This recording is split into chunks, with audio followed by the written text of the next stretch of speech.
বন্ধুরা 2025-এ কালী পুজো কিন্তু শেষ, আমরা সবাই জানি। কিন্তু এই ভিডিওটা এখন আপলোড করা হলো কেন ভাবছো তো? সব কিছু বলবো। এই ভিডিওটা ঠিক সময় তৈরি করা হয়েছিল আর ঠিক সময় আপলোড করারও কথা ছিল, কিন্তু কিছু কারণে আমি এই ভিডিওটা আপলোড করতে পারিনি।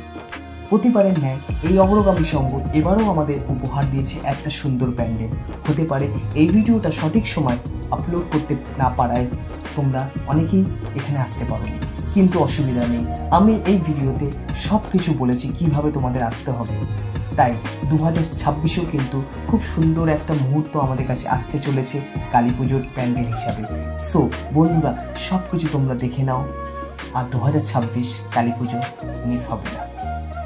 ভিডিওটা ঠিক সময় তোমাদের সামনে না তুলে ধরায় আমার খুবই খারাপ লাগছে, কিন্তু তোমরা মন খারাপ করো না। এবার থেকে সঠিক সময় ভিডিও তোমাদের কাছে পৌঁছে দেওয়াই থাকবে আমার প্রথম কাজ। বন্ধুরা, ভিডিওটা শেষ পর্যন্ত দেখার অনুরোধ রইল।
এবার তোমাদের বলি এই প্যান্ডেলে আসার জন্য কিভাবে তোমাদের আসতে হবে।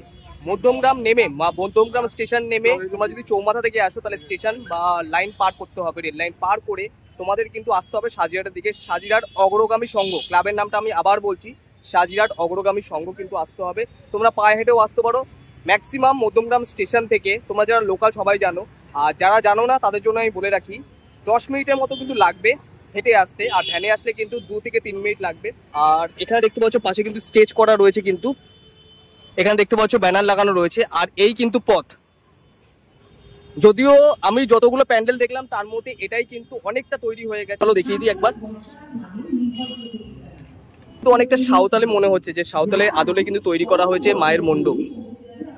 এবারে থিম কি জানো? কি? হ্যাঁ, বিবর্তন। রোবটের আকারে কিন্তু তৈরি হয়েছে এগুলো। আর এগুলো দেখতে পাচ্ছ, এই ঘটগুলো, এগুলো কিন্তু সেই আমরা ছোটবেলা যে 1 টাকা 2 টাকার কয়েন রাখতাম, কিন্তু সেই ঘট দিয়ে। আর এই দেখতে পাচ্ছ কলের আমাদের বেসিনে যে পাইপ থাকে কত সুন্দরভাবে যেন কালার করে হাত করে দেওয়া হয়েছে। চলো সামনেটা একবার দেখে নিই। দেখো এখানটা কিন্তু তোমার সাঁওতালে আদলে কিন্তু একটা মূর্তি রয়েছে, কিন্তু ওপরে কিন্তু ঝুড়ি দিয়ে করা রয়েছে। দেখতে পাচ্ছ কিন্তু ঝুড়ি দিয়ে কিন্তু করা রয়েছে এগুলো। আর এগুলো কিন্তু তাল পাতার হাতের পাখার মতন কিন্তু করা রয়েছে, দেখতে পাচ্ছ। আর এগুলো মনে হচ্ছে আমার শাল পাতা, আমি হাত দিলাম না এখনো। এগুলো মনে হচ্ছে কিন্তু শাল পাতা, সে পাটকাঠি দিয়ে এগুলো যত ঝুলছে কিন্তু সব পাটকাঠি, কিন্তু সেই তোমার আইসক্রিমের চামচ দিয়ে।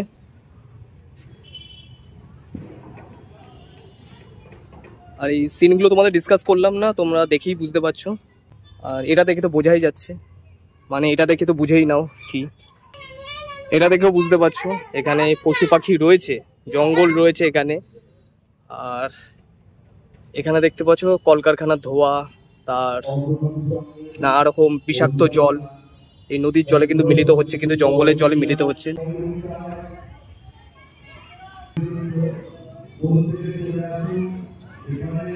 শিকার করে নিয়ে যাচ্ছে কিন্তু। আর আমি যতগুলো প্যান্ডেল দেখলাম, পুজো মণ্ডপ ঘুরলাম, তার মধ্যে কিন্তু এই একটা জায়গাতেই দেখলাম কিন্তু মায়ের মূর্তি কিন্তু চলে এসছে, কিন্তু দেখতে পাচ্ছ কালকে রাতে উদ্বোধন। চলো বন্ধুরা, এখানে কিন্তু বড় বড় শিল্পীরা আছে, আমি ওই জন্য জিজ্ঞেস করলাম যে কে আসছে উদ্বোধন।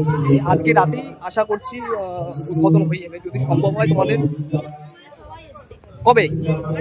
অনেক আগে, সেটাই বলছি আমি যে বড় বড় শিল্পীরা এসে, তোমরা বললাম কিভাবে আসতে হবে। আর অবশ্যই এখানে ভিজিট করো, ভালো লাগলে কমেন্ট করো, লাইক করো, আর চ্যানেল নতুন হলে সাবস্ক্রাইব করে দিও, অবশ্যই করে দিও। সেটা কিন্তু মেন, কিন্তু কারণ তোমাদের এই সাবস্ক্রাইব করাটাই কিন্তু আমাকে মোটিভেট করবে কিন্তু নেক্সট ভিডিও বানানোর জন্য। তো চলো, ভিডিওটা কিন্তু এখানেই শেষ করলাম কিন্তু। আর দেখতে পাচ্ছ এই পুজো মণ্ডপের পেছন দিকটা কিন্তু আমি দাঁড়িয়ে রয়েছি কিন্তু। আর আমি ফাঁকায় ফাঁকায় বইলাম, কেননা কালকে থেকেই কিন্তু ভিড় হওয়া শুরু করবে। ভিডিওটা এখানেই শেষ করলাম, ভালো লাগলে লাইক করে দিও, চ্যানেল নতুন হলে সাবস্ক্রাইব করে দিও। চলো টাটা, আর খুব তাড়াতাড়ি আবার একটা নেক্সট ভিডিও নিয়ে চলে আসছি। টাটা, ততক্ষণের জন্য সবাই ভালো।